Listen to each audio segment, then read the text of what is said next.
कराची के इलाके बल्दिया टाउन में पानी और बिजली का बहरान शिद्दत। 5 साल से तो एक कतरा भी पानी का नहीं आ रहा। बहुत किल्लत है, ना खारा पानी है ना मीठा पानी है। इतने परेशान है कि समझो कि रोए ना तो बंदा रो भी नहीं सकता है। टैंकर डलवाते 5-5 हज़ार के 8-8 हज़ार के टैंकर है। गरीब आदमी क्या करेगा? बंदे को रोटी पका के खिलाएगा कि पानी डलवाएगा? 5 साल से तो बिल्कुल ही पानी का एक कतरा भी नहीं आ रहा है यहाँ पे। हम लोग तो बहुत बेजार है, लेकिन अपनी घर छोड़ के जाएंगे कहाँ? अच्छा, आप बताइएगा बिल कितना आ रहा है, क्योंकि लाइट तो आ रही नहीं है। हमारे यहाँ बिजली 24 घंटे के अंदर मुश्किल से 6 या 7 घंटे लाइट आती है, और उसमें जो है छोटे से छोटा घर है, किराएदार है, वहाँ 12,000 14,000 रुपये के इलेक्ट्रिक का बिल आता है।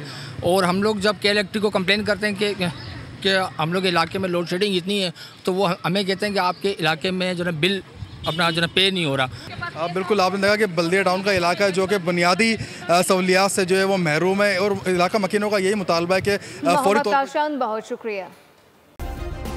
सब्सक्राइब करें और बेल दबाएं ताकि कोई खबर रह न जाए।